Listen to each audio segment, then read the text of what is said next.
Hello, what's up mga ka-J-Vlog? Welcome ulit sa panibagong video, and for today's video, ayan, i-review na rin natin finally yung isang bagong labas, of course, and nagte-trending rin na iPhone today, which is the iPhone 16 Plus.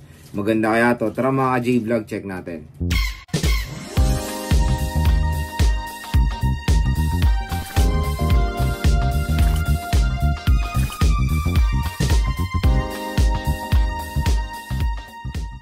So yan, finally, marireview na rin natin sa wakas ang iPhone 16 Plus.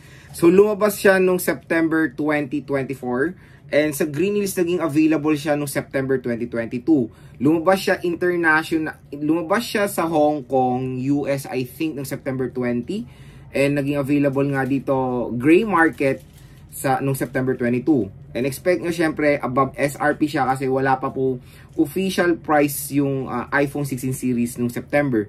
Pero meron na pong pre-order details ang Power Mac at yung mga ayun nga. Pero meron na pong mga pre-order details ngayon ng Power Mac when it comes sa 16 series, and I think magiging available siya next week, mga October 20-ish, mga ganun Alam ko mga ganun siya. Pero ang maganda nga doon is syempre expect nyo na mas bababa na rin ang presyo ng iPhone 16 series sa Green Hills. At naka-experience na rin tayo first hand ng iPhone 16 Plus dun sa Green Hills, at gusto ko i-share sa inyo yung thoughts and experiences ko when it comes sa hands-on sa iPhone 16 Plus.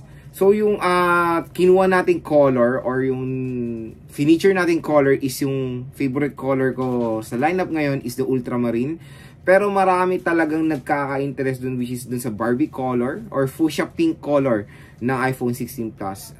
Yun yung nakikita ko nagte-trending na color. And for me, to be honest mga J-Vlog, mas na-excite ako sa mga base model today compare sa mga Pro Maxes. Para kasing walang pinagkaiba yung 16 Pro Max and 15 Pro Max. Kasi to be honest, very identical sila when it comes to 16 Pro, 16 Pro Max, 15 Pro, and 15 Pro Max. Nagkaroon lang ng huge change when it comes to screen size.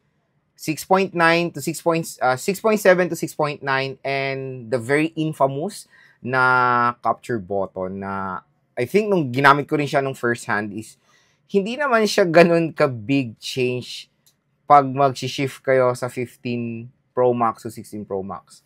Kaya ayun, nagkaroon siya ng capture button na, yes, malaking tulong, pero hindi siya ganun, kumbaga, ka-innovative.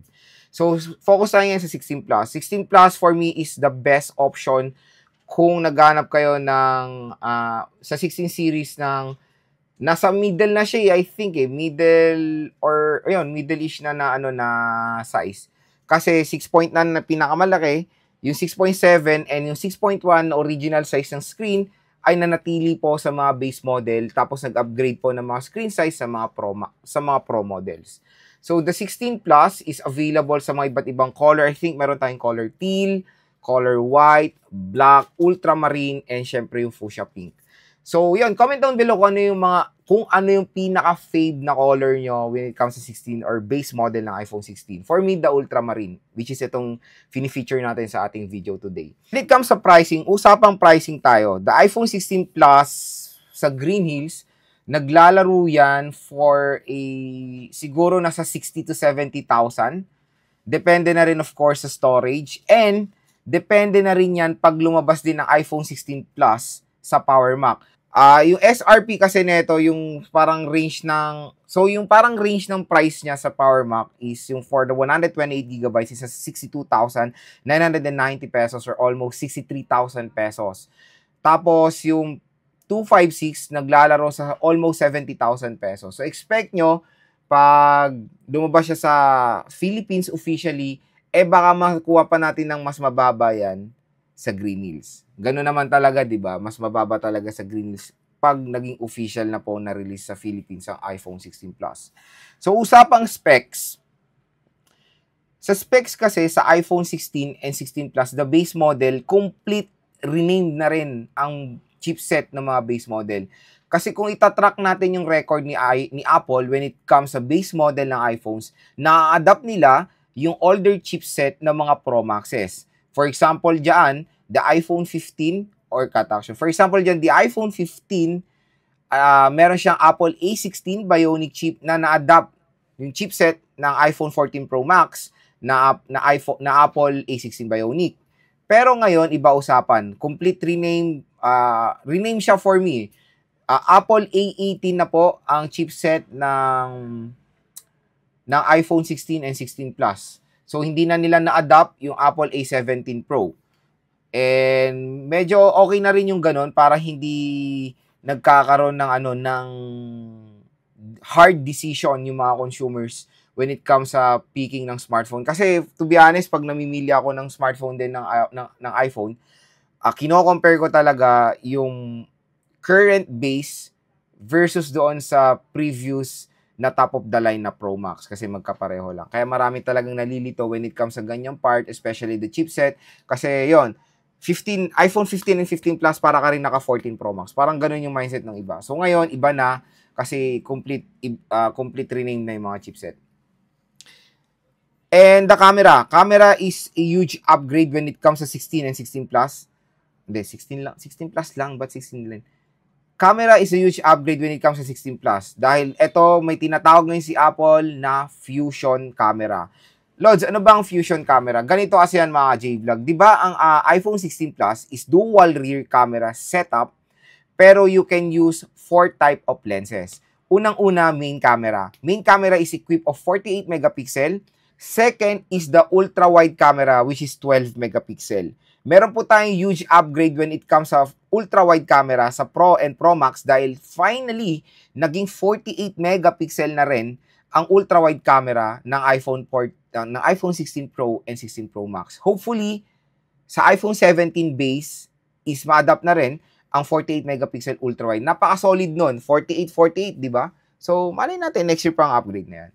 At ang maganda do, at yun nga, tulad ng sinabi ko, dual siya, pero meron pa ibang purpose ang kanyang lente.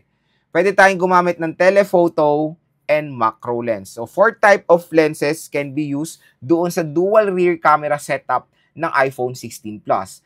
At kung yun nga, marami ngayong nagugulat. So, marami nagtatanong bakit naging vertical na ulit ang camera orientation ng 16 Plus. Sinasabi nila para siyang iPhone 11. Yes, to be honest, pag dinabi mo sila side by side ng 11 and 16, same sila ng position, tapos napakalaki ng lente ng 16. Sabi ni Apple, meron tayo diyang conclusion when it comes kung bakit nila nireposition yung camera dahil po sa tinatawag nilang spatial video. Ano ba yung spatial video? Spatial video can be used for Apple VR. So, yun, magtitake kayo ng mga video para sa Apple VR. Yun din yung purpose nung ganong lente ng iPhone 16 Plus. Kaya pag tinignan nyo ng first hand, yung iPhone 16 Plus, napakalaki po nung lente niya, promise. Legit yan. Next is yung kanyang capture button. So, yun din yung isang main feature or new addition sa iPhone 16 Plus is yung capture button. Very basic lang naman, hindi siya ganun ka big innovation.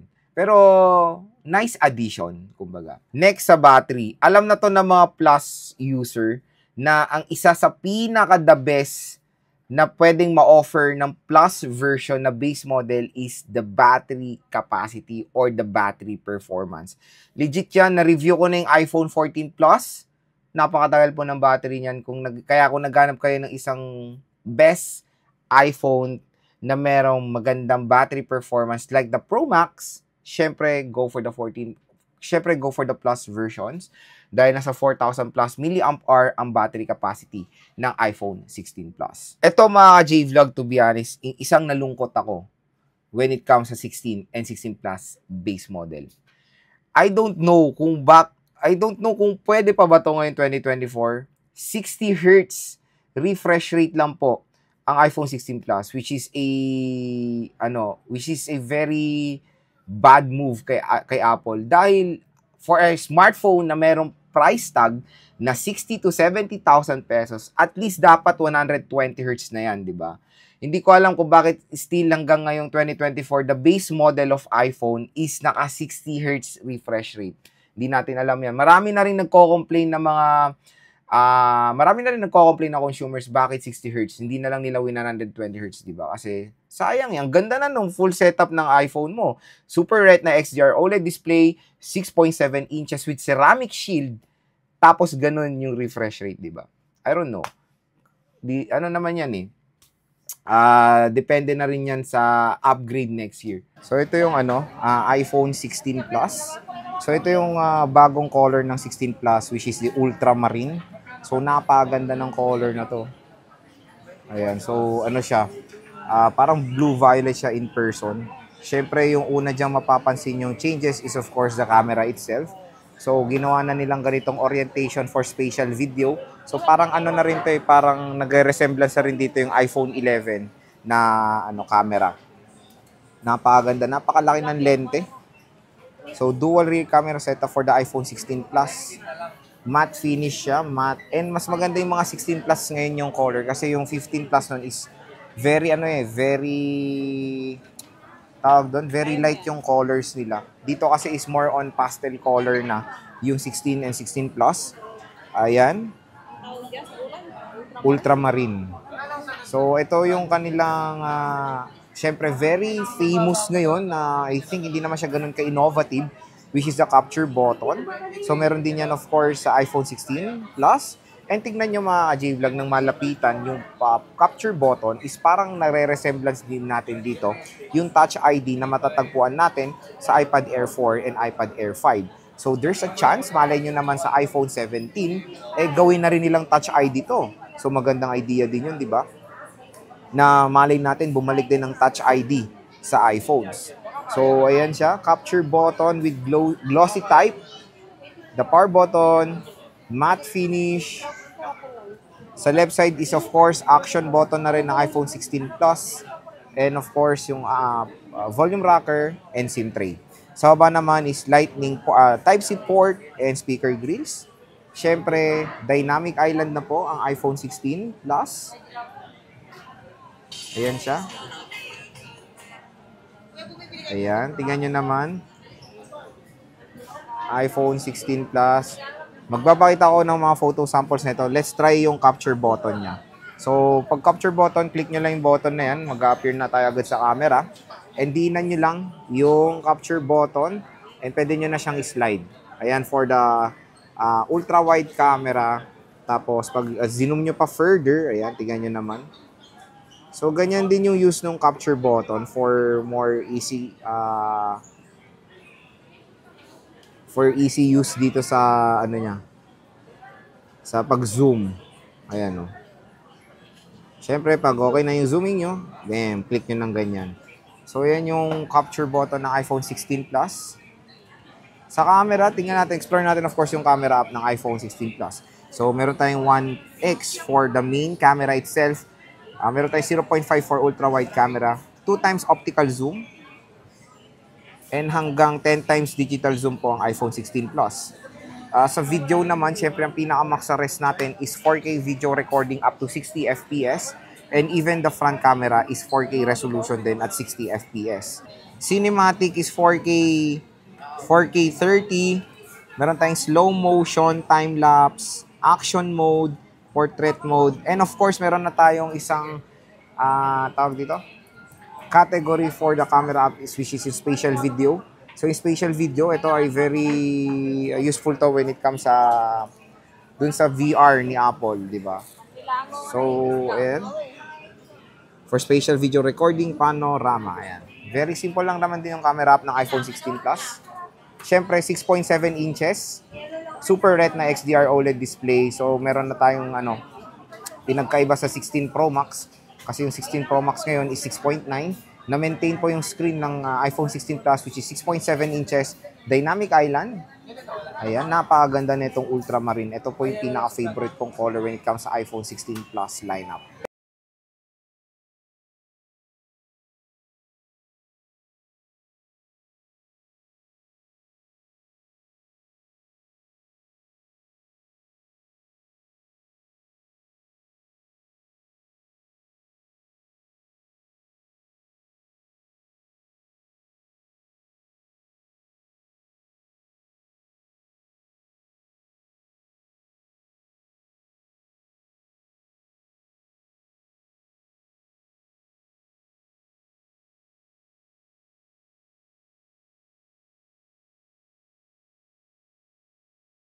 So video sample, front-facing camera of the iPhone 16 Plus. So pinakamax sa resolution niya is 4K resolution, pero gamit natin is Full HD 1080p. And yes, so far malinaw talaga ang front cam ng iPhone 16 Plus. Grabe, perfect na perfect for making contents. Syempre yun din ang main focus ni Apple when it comes sa camera ng mga bagong model sila is yung camera. Pinofocus talaga nila yan. So kung naghanap kayo ng isang pang mobile phone na perfect for making contents, consider nyo itong 16 Plus, napakaganda ng quality. So yan, video sample, rear camera of the iPhone 16 Plus. So pinamax sa resolution is 4K video recording. So pwede natin gamitin din yung capture button para may zoom out, zoom in. So yan, both rear, front, both ultra wide, rear, and front ay support ng 4K video recording. Napakalinaw ng camera ng iPhone 16 Plus. Ayan siya. Yun mga G-Vlog, nung ginamit ko yung iPhone 16 Plus is napakaganda. Maganda tong smartphone na to be honest, especially the camera. Kasi dito rin nag-focus si Apple ngayon. Pero ang tanong kung sulit pa siya i-purchase ngayon 2024. Kung galing kayo sa iPhone 14 below, I think worth it naman ng upgrade. Kasi usually naman yung mga consumers nag-upgrade yan every 2 years. So kung galing kayo sa 14 Plus, definitely a huge upgrade yan. Marami pong changes ang nangyari sa 14 Plus to 16 Plus. Kaya it's perfect time to upgrade pag galing kayo sa mga ganyang unit, 14 Plus pababa. Pero pag galing kayo sa 15, definitely mga J-Vlog, stick muna kayo dyan. Maghintay muna kayo ng iPhone 17 Plus. Baka doon ay mas maganda pa yung mga improvements dito. Kasi yung 15 Plus and iPhone 16 Plus, yes, meron tayong huge redesign na nangyari, especially the camera. Pero when it comes to performance, hindi naman po rin sila ganun nagkakalayo niyan, to be honest. Malakas pa rin naman ang Apple A16 Bionic chip. At syempre, the camera, syempre yung camera ng iPhone 15 Plus is superb pa rin yan. So, kung galing kayo sa 15 Plus, definitely, hindi pa siya sulit. Maghintay na lang kayo next year. So, yun mga J-Vlog ang ating full review dito sa iPhone 16 Plus. At kung interested nga kayo mag-purchase nitong iPhone na to, ilalagay ko po, yun nga, wala na iba. Saan ba tayo bibili niyan? Sa Green Hills. Wala na iba kundi sa nire-recommend natin shop kay Ate Mayet sa CMB Gadgets and of course kay Ate Net, ZMB Cellphone Accessories. And yung mga Facebook pages nila nasa description box. Click nyo na lang yan kung interested kayo mag-purchase. Inquire na kayo. Sabihin nyo lang na panood nyo dito sa ating vlog. Automatic yan, 500 pesos cash discount ang ibibigay ng mga shops na yan.